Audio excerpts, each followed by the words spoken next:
Different ആയിട്ടുള്ള ഒരു കറി ഉണ്ടാക്കുക. സാധാരണ നമ്മളെല്ലാവരും മോര് കാച്ചാറുണ്ട്.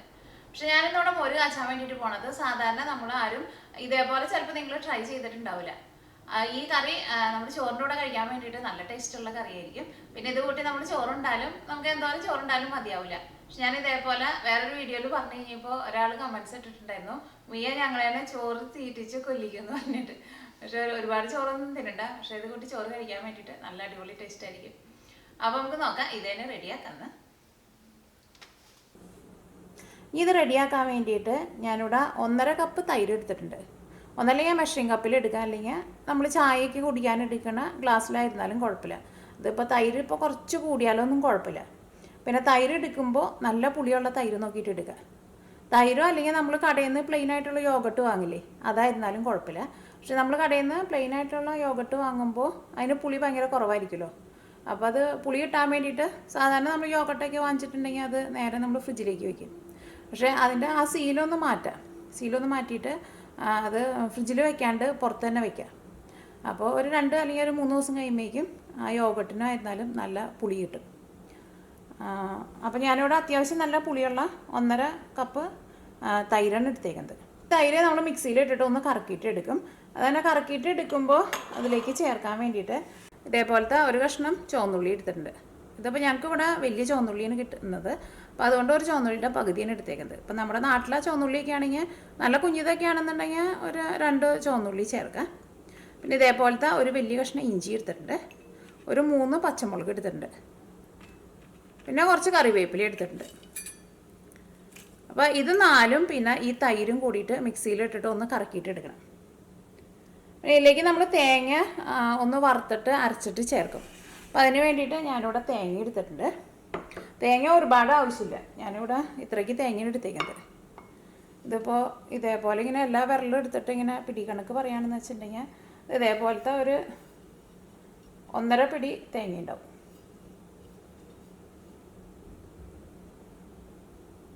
ഈ തേങ്ങ നമുക്കൊന്ന് വറുത്തിട്ട് വേണം ചേർക്കാൻ വേണ്ടിയിട്ട്. തേങ്ങ വറുത്തിട്ട് ചേർക്കുമ്പോൾ ഇത് മല്ലിപ്പൊടിയാണ്, ഞാൻ മണം പോകാണ്ടിരിക്കാൻ വേണ്ടിയിട്ട് മൂടി വെച്ചിരുന്നതാണ്. അപ്പോൾ തേങ്ങ വറുത്തിട്ട് ചേർക്കുമ്പോൾ അതിലേക്ക് മഞ്ഞൾപ്പൊടിയും ചേർക്കണം, മല്ലിപ്പൊടിയും ചേർക്കണം, മുളകിൻ്റെ പൊടിയും ചേർക്കണം. ഈ 3 മസാലപ്പൊടികളും ചേർത്തിട്ട് ഈ തേങ്ങ നമ്മൾ നല്ല ഗോൾഡൻ കളറിൽ വറുത്തിട്ടെടുക്കും. ഈ വറുത്തെടുത്തേക്കണ തേങ്ങയും കൂടിയിട്ട് നമ്മൾ ഈ തൈര് നമ്മൾ മിക്സിയിൽ ഇട്ടിട്ട് ഇഞ്ചിയും പച്ചമുളകും പിന്നെ ചുവന്നുള്ളിയും കറിവേപ്പിലയും കൂടിയിട്ട് അരച്ചിട്ട് എടുക്കുമല്ലോ, അതിൻ്റെ കൂടെ ഈ വറുത്തെടുത്തേക്കണ തേങ്ങയും കൂടിയിട്ട് അതിൻ്റെ കൂടെ ഒന്ന് അരച്ചിട്ടാണ് ഇത് നമ്മൾ കറിയാക്കാൻ വേണ്ടിയിട്ട് വെക്കാം. പിന്നെ ഇതിലേക്ക് നമ്മൾ കടുക് താളിച്ച് ചേർക്കും. അതിന് വേണ്ടിയിട്ട് ഞാനിവിടെ കടുക് എടുത്തിട്ടുണ്ട്, ഉലുവ എടുത്തിട്ടുണ്ട്, ഒരു ചെറിയൊരു സവോള നല്ല പൊടിയായിട്ട് കട്ട് ചെയ്തിട്ട് എടുത്തിട്ടുണ്ട്, പിന്നെ തക്കാളി എടുത്തിട്ടുണ്ട്. ഈ തക്കാളി നല്ല പൊടിയായിട്ടൊന്ന് കട്ട് ചെയ്തിട്ട് എടുക്കണം. അപ്പോൾ ഇത്രയ്ക്ക് സാധനങ്ങളാണ് ഇത് റെഡിയാക്കാൻ വേണ്ടിയിട്ട് വേണ്ടത്. അപ്പോൾ ഫസ്റ്റ് നമുക്ക് തേങ്ങ ഒന്ന് വറുത്തിട്ട് എടുക്കാം. അത് തേങ്ങ വറുത്തെടുക്കാൻ വേണ്ടിയിട്ട് ഒരു ചെറിയൊരു പാൻ വെച്ചിട്ട് ചൂടാക്കാം. ഇതിപ്പോൾ കുറച്ച് വലിയ പാനാണ്, എൻ്റെ അടുത്ത് അത്രയ്ക്കാണ്ട് ചെറുതില്ല. അപ്പോൾ പാൻ നന്നായിട്ട് ചൂടായിട്ടുണ്ട്. ഇതിലേക്ക് തേങ്ങ ചേർക്കാം. അതിലേക്ക് കുറച്ച് കറിവേപ്പിലയും ചേർക്കുന്നുണ്ട്.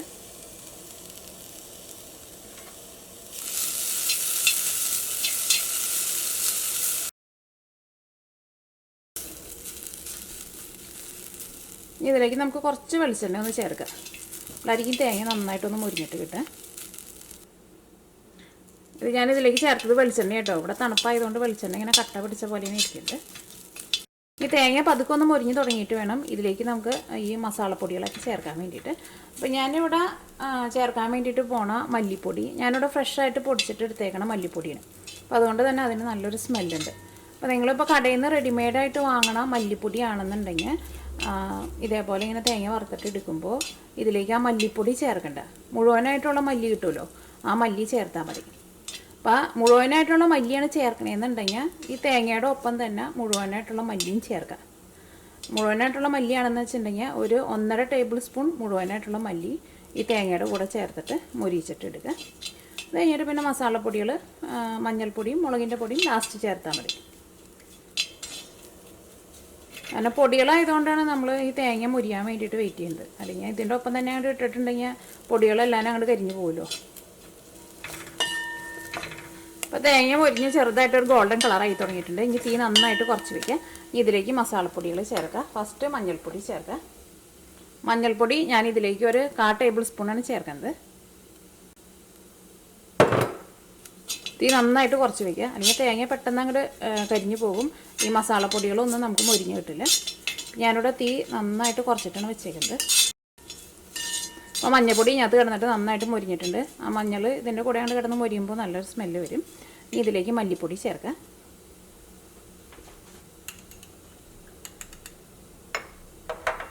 മല്ലിപ്പൊടി ഞാൻ ഇതിലേക്ക് ഒരു 3/4 ടേബിൾ സ്പൂണാണ് ചേർക്കുന്നത്. അപ്പോൾ മുഴുവനായിട്ടുള്ള മല്ലി നമ്മളിപ്പോൾ 1.5 ടേബിൾ സ്പൂൺ ചേർത്തിട്ടുണ്ടെന്ന് വെച്ചിട്ടുണ്ടെങ്കിൽ ഈ 1.5 ടേബിൾ സ്പൂൺ മല്ലി പൊടിച്ചെടുത്ത് കഴിയുമ്പോൾ ഒരു 3/4 ടേബിൾ സ്പൂണേ ഉണ്ടാവുള്ളൂ. ഈ മല്ലിപ്പൊടി ഇതിനകത്ത് കിടന്നിട്ട് നന്നായിട്ട് മൊരിയണം, നിങ്ങൾ പ്രത്യേകം ശ്രദ്ധിക്കുക. പെട്ടെന്നാണ്ട് മൊരിഞ്ഞ് കിട്ടാൻ വേണ്ടിയിട്ട് തീ അങ്ങോട്ട് നന്നായിട്ട് കൂട്ടി വയ്ക്കണ്ട. അപ്പോൾ തീ നന്നായിട്ട് കുറച്ച് വെച്ചാലും ഈ പാനിൻ്റെ ചൂടുകൊണ്ട് തന്നെ അതങ്ങോട്ട് മുരിഞ്ഞോളും. ഇല്ലെങ്കിൽ നമ്മുടെ കറിക്ക് ഈ മല്ലിയുടെയൊക്കെ ഒരു പച്ച ടേസ്റ്റ് വരും.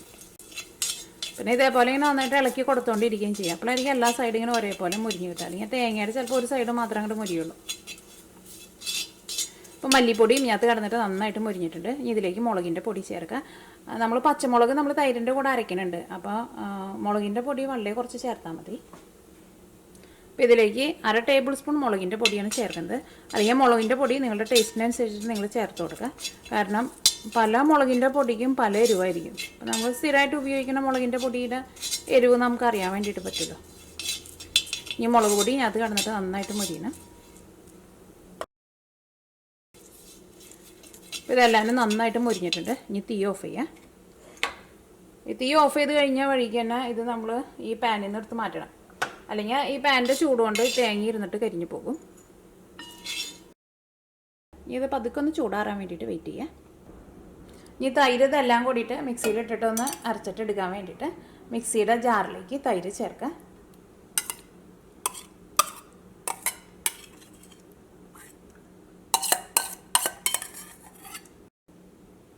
ചുവന്നുള്ളി ചേർക്കുക, ഇഞ്ചി ചേർക്കുക. ഇഞ്ചി ചേർക്കുമ്പോൾ കുറച്ച് ചെറുതാക്കിയിട്ടൊന്ന് ചേർക്കുക. പച്ചമുളകും ചേർക്കുക,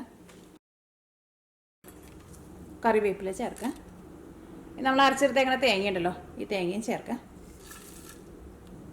ഇതെല്ലാം കൂടിയിട്ട് നല്ല പേസ്റ്റ് പോലെ അരച്ചിട്ട് എടുക്കുക. ഇപ്പോൾ നമ്മൾ എടുക്കുന്ന തൈര് ഇപ്പോൾ നല്ല കട്ട തൈര് പോലെയാണ് ഇരിക്കണതെന്ന് വെച്ചിട്ടുണ്ടെങ്കിൽ നമ്മളിത് അരച്ചിട്ട് എടുക്കുമ്പോൾ കുറച്ചും കൂടി വെള്ളമൊന്ന് ചേർത്തിട്ട് ഇതൊന്ന് അരച്ചിട്ട് എടുക്കുക. അല്ലെങ്കിൽ ചിലപ്പോൾ അത് അരച്ചെടുത്ത് കഴിഞ്ഞ് കഴിയുമ്പോൾ ഭയങ്കര തിക്കായിട്ടിരിക്കുമല്ലോ.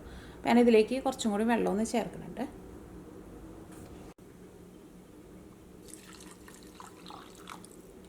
ഞാനിവിടെ ഇതേപോലത്തെ ഗ്ലാസ്സിൽ ഒരു 3/4 ഗ്ലാസ്സിന് വെള്ളം ചേർത്തത്. ഇതിലേക്ക് ആവശ്യത്തിന് ഉപ്പ് ചേർക്കുക. ഉപ്പ് ഇതേപോലെ നമ്മൾ ചേർക്കുമ്പോൾ ഒരു ഏകദേശ അളവിൽ ചേർക്കുക. അത് കഴിഞ്ഞിട്ട് നമ്മളിത് കറിയാക്കുന്ന സമയത്ത് പിന്നെ ടേസ്റ്റ് നോക്കിയിട്ട് അതനുസരിച്ചിട്ട് ചേർക്കാമല്ലോ. ഇതൊന്ന് എല്ലാം കൂടിയിട്ടൊന്ന് കറക്കിയിട്ട് എടുക്കുക. ഇതെല്ലാം കൂടിയിട്ട് മിക്സിയിൽ ഇട്ടിട്ടൊന്ന് കറക്കി എടുത്തിട്ടുണ്ട്. ഇതിപ്പോൾ ഇതിനകത്തേക്ക് നമ്മൾ താളിച്ചൊന്നും ചേർക്കാണ്ട് തന്നെ ഇത് ഇതേപോലെ ചോറിലൊഴിച്ച് കഴിക്കാനാണെങ്കിലും നല്ല ടേസ്റ്റാണ്. അപ്പോൾ വേണമെന്നുണ്ടെങ്കിൽ ഇപ്പോൾ നിങ്ങൾക്ക് സമയമില്ലാന്ന് വെച്ചിട്ടുണ്ടെങ്കിൽ ഇതേപോലെ ചോറിലൊഴിച്ചിട്ട് കഴിക്കാം. അല്ലെങ്കിൽ തക്കാളിയൊക്കെ ഇട്ടിട്ട് കടുക് താളിച്ചിട്ട് കുറച്ചും കൂടി ഒരു ലാവിഷായിട്ടൊരു കറി പോലെ ഉണ്ടാക്കിയിട്ടും കഴിക്കാം. അപ്പോൾ നമുക്കിതിലേക്ക് ഇനി തക്കാളിയൊക്കെ ഇട്ടിട്ട് താളിച്ചിട്ട് ചേർക്കാം. ഇതിലേക്ക് താളിച്ച് ചേർക്കാൻ വേണ്ടിയിട്ട് ഒരു പാൻ വെച്ചിട്ട് ചൂടാക്കാം. അപ്പോൾ പാൻ നന്നായിട്ട് ചൂടായിട്ടുണ്ട്. ഇതിലേക്ക് കുറച്ച് വെളിച്ചെണ്ണ ചേർക്കാം. ഇപ്പോൾ വെളിച്ചെണ്ണ നന്നായിട്ട് ചൂടായിട്ടുണ്ട്. ഇതിലേക്ക് 1/2 ടേബിൾ സ്പൂൺ കടുക് ചേർക്കാം. ഇപ്പോൾ കടുക് പൊട്ടി തുടങ്ങിയിട്ടുണ്ട്. ഇതിലേക്ക് 2 നുള്ള് ഉലുവ ചേർക്കാം.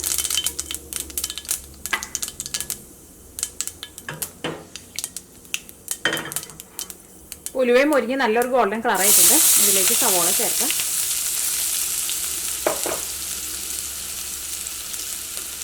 കുറച്ച് കറിവേപ്പിലയും ചേർക്കാം.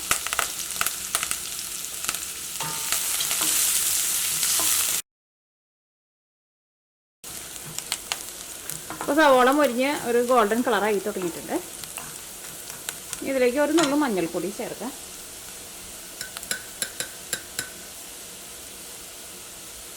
ഒരുപാട് ചേർക്കണ്ട, ഞാൻ അതിലേക്ക് വളരെ കുറച്ച് മാത്രമേ ചേർത്തിട്ടുള്ളൂ. അപ്പോൾ മഞ്ഞൾപ്പൊടിയിലേക്ക് ഇപ്പോൾ ഞാൻ വളരെ കുറച്ച് ഒരു നുള്ളു മാത്രമേ ചേർത്തിട്ടുള്ളൂ. കാരണം നമ്മൾ തേങ്ങ വറുത്തിട്ടെടുത്തപ്പോൾ മഞ്ഞൾപ്പൊടി ചേർത്തിട്ടുണ്ടല്ലോ. ഇതിലേക്ക് തക്കാളി ചേർക്കാം. തക്കാളി ഞാനിവിടെ നല്ല പൊടിയായിട്ട് കട്ട് ചെയ്തിട്ട് എടുത്തിട്ടുണ്ട്. ഇതിലേക്ക് ആവശ്യത്തിന് ഉപ്പ് ചേർക്കാം. ഈ തക്കാളി ഇങ്ങനെ നന്നായിട്ട് വഴറ്റാൻ വേണ്ടിയിട്ട് നിൽക്കണ്ട, നല്ല പേസ്റ്റ് പോലെ ആവാൻ വേണ്ടിയിട്ട് നിൽക്കണ്ട. തക്കാളി നന്നായിട്ടൊന്ന് ചൂടായാൽ മതി. തീ നന്നായിട്ട് കൂട്ടി വയ്ക്കാം. തക്കാളി നന്നായിട്ട് ചൂടായിട്ടുണ്ട്. ഇതിലേക്ക് നമുക്ക് ആ തൈരിൻ്റെ മിക്സ് ചേർക്കാം.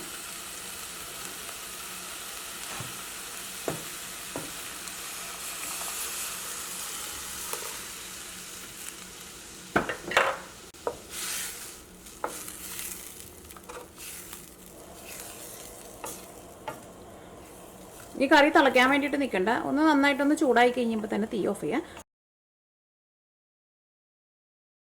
എൻ്റെ സൈഡിൽ കൂടെ ഇങ്ങനെ ചെറുതായിട്ട് ഇങ്ങനെ തിളച്ച് വരുന്നുണ്ട്. അപ്പോൾ തന്നെ തീ ഓഫ് ചെയ്യാം.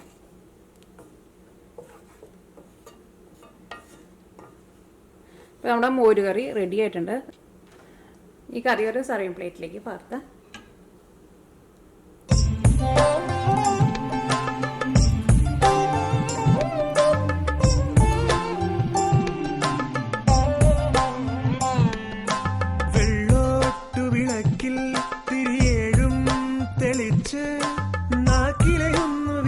തേങ്ങയ്ക്കും വറുത്തിട്ട് അരച്ച് ചേർത്തിട്ടുണ്ടല്ലോ, അതുകൊണ്ട് തന്നെ ഈ കറിക്ക് ഒരു പ്രത്യേക ഒരു ടേസ്റ്റ് ഉണ്ട്.